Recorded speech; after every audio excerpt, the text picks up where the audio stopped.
You're listening to Heritage Radio Network.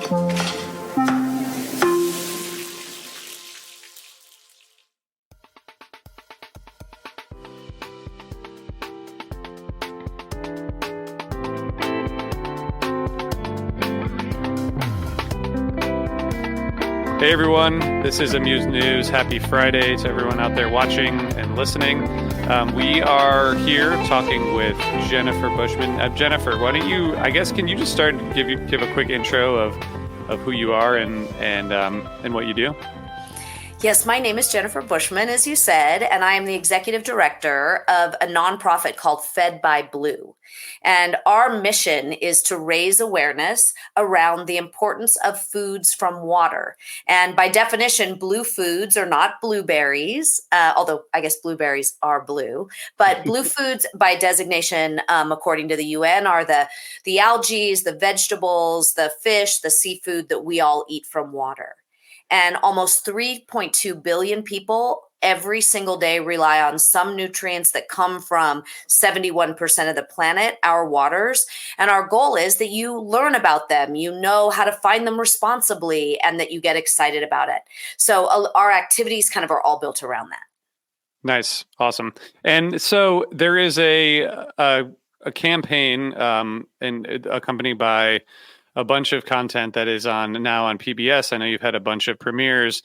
Well, I guess before we talk about that specifically, how did the documentary style content figure into what you're up to, and how did that come together? Because I think as a nonprofit, it's hard to just decide to make a TV show and a bunch of video content. So how did that come together? Well, I'm so glad you asked, because we knew that this was important. We knew that communicating this so everyone knows the impact, knows that we can eat responsibly and regeneratively, and we already are. Foods from water have been feeding us since the beginning of time. And what we did was we looked at Fed by Blue was founded by myself and two other co-founders.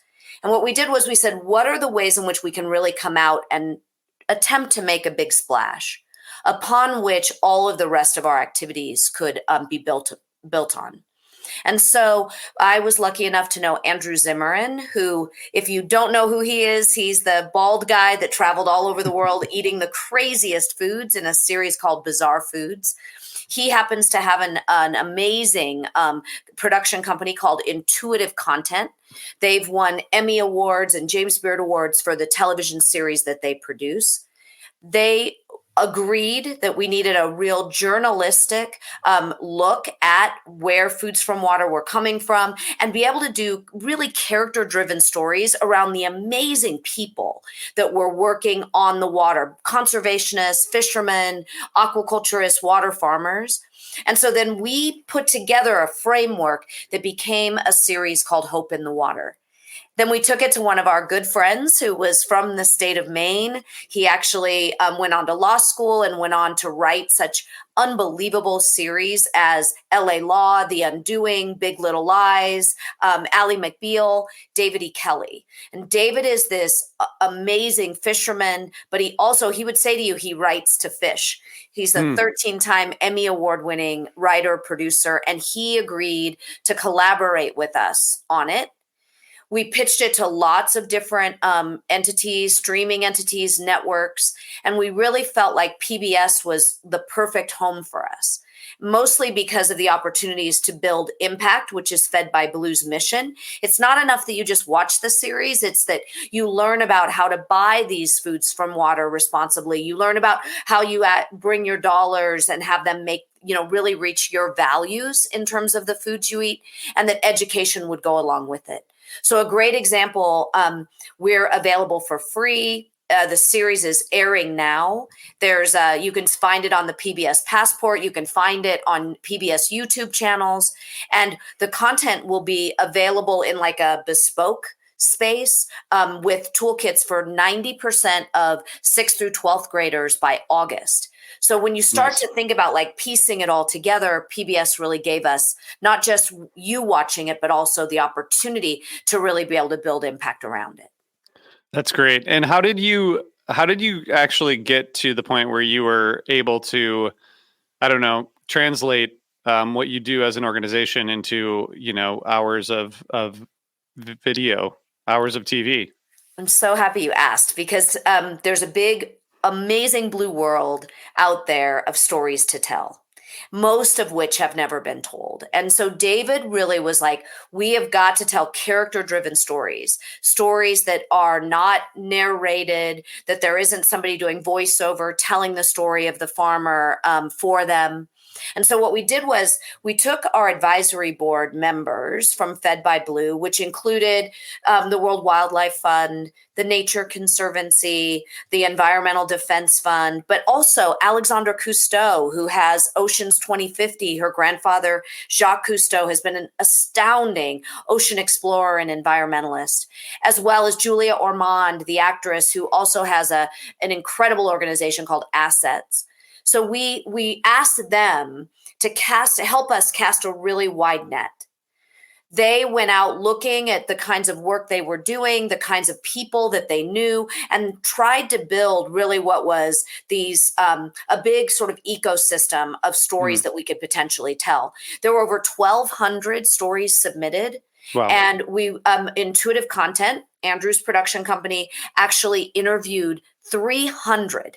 So we have 300 hours of the most astounding, amazing people, women that are farming seaweed in India and feeding their communities. We've got stories of women that were in Africa that were having to buy fish and trade sex for fish, this essential, crazy sort of slavery system.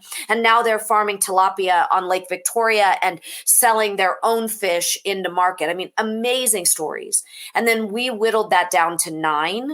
So the series is 3 parts, 3 stories in each of the episodes, and they're all across the world of fishermen, water farmers, and activists that are all doing incredible work on the water.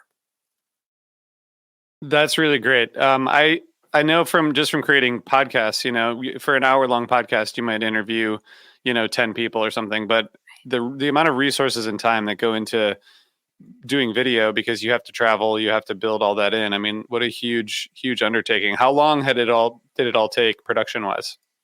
Production-wise, well, it was a little bit wonky, I would say. I mean, it's like the old do the right thing. Spike Lee talked about having his Visa card out and trying to cobble it all together. And he was shooting, raising money, trying to find a home for it. Yeah. The shoot itself, in theory, had we already had our PBS partner and all the funders put in place, should have taken about 10 months probably, but it ended up taking about 30. And we had an incredible director, Brian Peter Falk, who has worked with Robert Redford and Harry Belafonte and a number of others. We had hired him. Obviously, we had the Intuitive Content team of researchers that was on board. And we were really lucky to have a partner in a group called the Blue Food Assessment, which sits at Stanford University, the University of Stockholm, and Eat Lancet, that was sort of looking at this as we had decided on the stories and really making sure that we had a good anchor in science. So when I say 3.2 billion people on the planet rely on foods from water every day, 800 million as part of their economy, both freshwater and marine based, that you know that I'm basing that statement in fact, because we had all of these great advisors on the series. Wow. And I understand that there is a story about Philadelphia, or that involves Philadelphia, which is where I am. There is. It's really amazing. There's Talia Young is a scientist. She's a teacher. She's a PhD. She has an organization called Fishadelphia.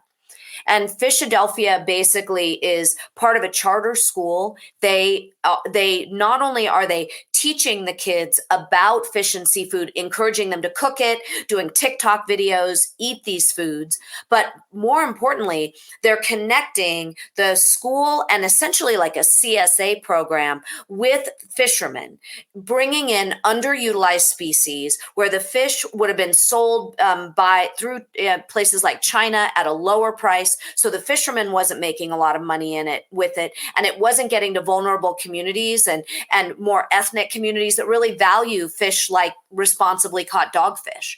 So we look at how those two groups came together. We go out on the boat with them because this is all really about the next generation. Yeah.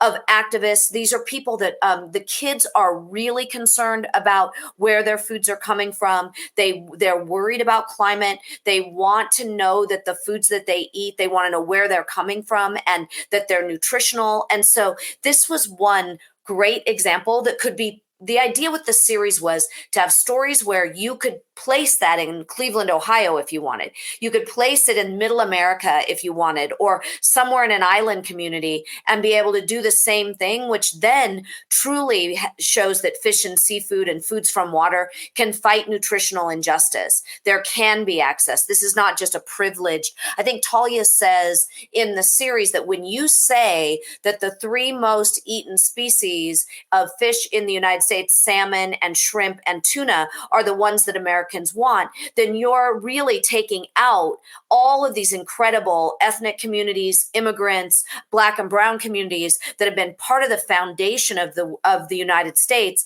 that really love these species and have a more diverse diet. Thank you. Thanks for going into all that detail. So what's the rollout and reception been like? It's really exciting. So we part of what we haven't talked about is that some of the feedback we got from the networks was that we needed celebrity in the series to draw more eyes to it. And we were hesitant about that. We didn't want to distract from the topic, but we also understood that that could really help broaden the aperture. And so this series is authentically people that are doing the work on the water with activists that you know. So Shailene Woodley, the actress, Baratunde Thurston, who has America Outdoors on PBS, Jose Andres, Martha Stewart. They're out there doing the work on the water, meeting with these incredible characters that are in the series. And so we made a decision as Fed by Blue quite consciously to have a big sort of, I call it the blue carpet, not the red carpet, Hollywood premiere. And so if you were to look up Hope in the Water, you would see the premiere, you would see incredible 25-foot blue carpet where everybody was all dressed up. And what that did was it generated a lot of press. People magazine, Forbes, LA Times, all talking about foods from water, their importance, and then driving eyes to the series, which then launches our impact campaign with retailers, restaurants, the schools. We have a cookbook coming out by Andrew Zimmern and Barton Seaver next year called Blue Foods, Hope in the Water. So RJ, you get the idea. It's like we do this big premiere. We did 9 of them in different places across the country. We have a wine label called, it's a beautiful Sauvignon Blanc with St. Supri Vineyards that's done a ton of work where it's a campaign they call where terroir meets merroir. And their Rutherford Sauvignon Blanc, $2 a bottle goes to Fed by Blue. So we kind of launched all of this at once with these great partners. Hydro is like a rowing company that has done a lot of work on the water with athletes. They do collaborations with movies like Boys in the Boat, which was George Clooney's movie. And if you see Times Square right now, there is a big billboard with Hope in the Water on PBS with Hydro and the athletes doing bespoke workouts that are actually in the places we filmed up in Maine. Wow. So all of this stuff launched. All of this stuff launched on June 6th, and the series launched on PBS on June 19th. So this is more from just out of curiosity, like who helped you get all of those partnerships, and like, did you guys do that all as an organization and just use your connections through the production company and whatever else you had at your disposal? Pretty much, if you had been on my Rolodex at the time, I probably would have called you too. There were 1,000 hands that created this chain of well-being. Really and cool. That is the reality. There were people that went further than Fed by Blue ever could have imagined. When you're doing something right that you're so passionate about, and I really can't express this enough. We know this is right. We know there's a lot of people that are really worried about what's going to happen in the future, but Foods from Water have acted as the largest food bank in the world. You still have the ability to go out and fish for your dinner, and you will. There is a lot of hope in this food system. And when you have all that, you get a lot of help. And so Hydro came from our advisory board member, who's is someone who has been an unbelievable advocate in Hollywood. They knew this was happening with George Clooney and MGM and recommended it to us. St. Supri Vineyards has been a program that I've been a part of with their sustainable seafood program for many years. Emma Swain, their CEO, is a huge champion of responsibly sourced seafood. It's Andrew, the team from Intuitive, PBS. It's just been, David, where he can. It's really been an astounding effort of every single person bringing this to market. And really with the main goal, RJ, to keep going. Yeah. I was going to ask about that. Yeah. What happens next, and how are you, annoying question, but how are you tracking the impact of all this? It's not annoying. It's really important. And one of our advisory board members, Paul Dobbins, who is with WWF, said, hey, it's not people watching, because we all watch documentaries and docuseries, but it never changes consumptive behavior. And so we're watching that because we do want to continue the work, have there be more episodes, right? So ratings matter. But also as important is that you go in, and we have a guide on our website. So at www.fedbyblue.org, you go on to our tools page, and it really is about you. What questions you ask? Are you sitting at a restaurant asking where your seafood came from? Are you making more responsible choices? Are you looking at your local seafood and whether it's a dairyman in Minnesota is one of the stories, and they're selling shrimp all throughout Minnesota now, and you buy local, or it's trying a kelp burger, that you maybe have never tried before. The main goal is to activate you and for us to make this journey together. So we can do that through our retail partners. We can measure retail sales in these categories. We can actually look at what teachers use the toolkits and this is for grade 6 through 12, whether or not those pieces were activated. And there are a number of other sort of levers we'll pull, like book sales, like obviously all of the articles. There have been over 110 articles written about the series since June 6th. So it's going to not be measured just based on media, but really about how we inspired and activated all of you. And then the way in which then we're able to raise money, because that means that you've agreed that then we get the privilege of continuing the work. Yeah, that's amazing. Well, congratulations. What else should we say that we haven't said already? I feel like we've kind of covered it, but I want to make sure that we get across everything that you want to communicate, because this is really cool and a unique opportunity, for the organization. I think our main thing is that in the United States, the US, we're starting here. There is some international distribution of the series, and then therefore, hopefully, the activities will be seen in Hong Kong and in places like Spain, where they really do eat more fish and seafood. I mean, That's the reality, is that in the United States, we have sort of discounted the importance of these foods from water and the reliance we had on them, for the last, whether it was really basically since the 1920s, our fish and seafood consumption has gone down. Yeah. But we were originally water beings, and we ate a lot of fish and seafood, not just coastal communities, but also inland, whether it's perch from Lake Michigan or trout from Colorado. And so one of the things that everyone should know is no matter where you are, there's a place where you can engage in your blue food system. No matter where you sit, you can support a marine protected area, because marine protected areas create abundance. Fish don't have passports. So when they have a place to go rest, think of it as like Yellowstone National Park. When you have that great protection, then all of the ecosystems around it benefit. And so, write letters, be active around what this means, because most food conversations focus on foods on land. Hmm.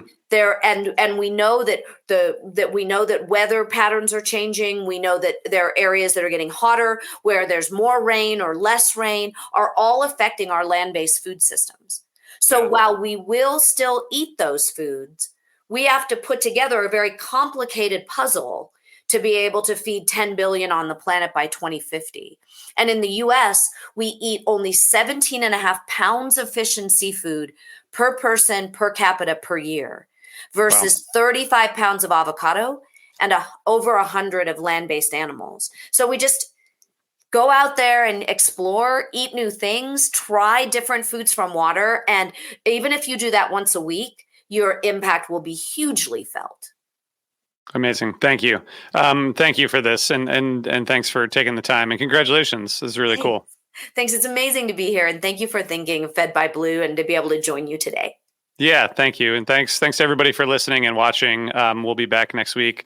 Thanks again, Jennifer. Thanks. Have a great weekend and a safe holiday week. Thank you. Take care. Bye.